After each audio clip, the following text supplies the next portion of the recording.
Et ils sont environ 60 000 chaque année en Provence à créer leur propre entreprise, la majorité comme auto-entrepreneurs, avec un seul salarié.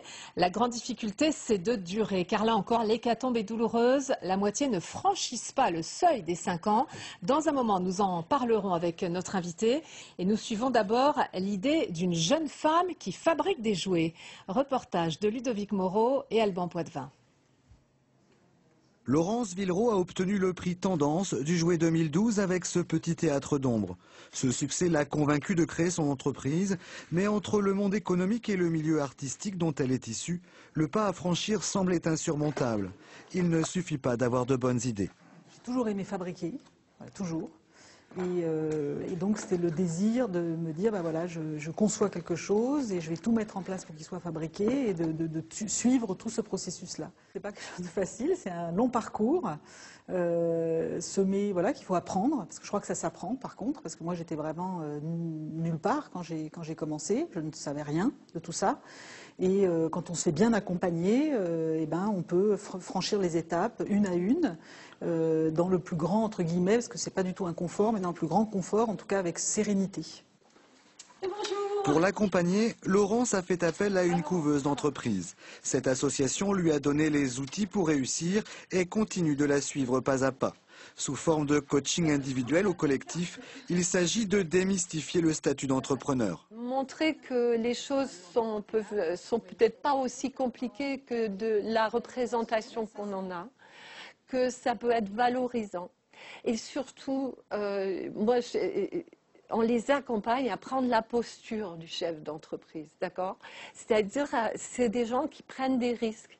Quand ils se rendent compte de ça, on les voit grandir, on les voit avoir confiance en eux. C'est d'ailleurs quelque chose qui est très beau à voir. L'entreprise de Laurence n'est pas encore rentable. Il faut encore trouver de l'argent pour investir et développer l'activité. Créer une entreprise, c'est un projet sur au moins 10 ans. Et nous accueillons donc Benoît Nicolaï, qui est directeur de Provence Création Entreprise. Une sorte de couveuse de toutes petites entreprises, on peut la définir comme cela? C'est plus qu'une sorte, c'est une couveuse. C'est une couveuse? Ce qu'on appelle une couveuse, c'est une aide au développement. Hein. C'est un dispositif d'accompagnement qui allie à la fois un hébergement juridique, c'est-à-dire la capacité de pouvoir facturer tout en bénéficiant du numéro de SIRET de la structure, couplé à un accompagnement.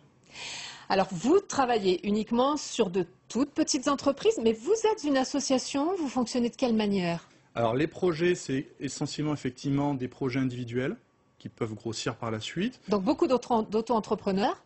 Oui, mais pas dans le sens du statut juridique fiscal. Hein. C'est des entrepreneurs qui créent essentiellement leur propre emploi ou leur propre entrepreneuriat dans un premier temps. Voilà. Qu'est-ce que vous leur dites? Ce qu'il ne faut pas faire ou ce qu'il faut faire? Alors, c'est plutôt une mise en garde.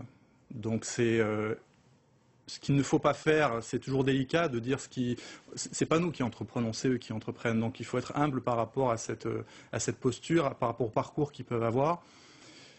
Et c'est plutôt les conseiller, les mettre en garde, et c'est plutôt ça l'idée que dire ce qui va marcher ou pas marcher. Alors ce mois-ci, par exemple, vous allez me dire ce que vous en pensez. Dans Challenge, il y a les conseils de Johan Berkovic, qui est le fondateur d'une start-up, donc on n'est pas dans le cas d'une toute petite entreprise, une start-up qui s'appelle Bankin et qui gère les comptes bancaires pour les applications sur mobile. Et lui dit par exemple qu'il faut parler de son idée au départ. Tout à fait. Vous êtes d'accord? Voilà, alors c'est vrai qu'on est tenté de ne pas parler de son idée parce qu'on a peur de se la faire piquer. Alors c'est vrai que sur des idées très innovantes, il y a une forme de secret, mais en même temps, si on veut être accompagné, si on veut pouvoir valider ce projet, cette idée, il faut pouvoir en parler. Donc c'est vrai qu'il faut valider les personnes à qui on va en parler. Il dit qu'il ne faut pas trop fignoler le projet et il faut se lancer. Tout à fait, c'est ce qu'on fait dans la couveuse, le but du jeu, c'est d'aller le plus tôt possible, dans la mesure du possible, sur le terrain, aller chercher des clients, parce que fondamentalement, c'est les clients, le marché, qui vont dire si le projet est viable ou pas. Ne pas avoir peur de ce qui paraît techniquement impossible. Là, on est dans le domaine des technologies, c'est peut-être un peu particulier. Oui. Disons que la peur existe, il ne faut pas avoir peur d'aller de l'avant, d'entreprendre. C'est l'idée fondamentale, quoi. On a beaucoup d'idées fausses, finalement.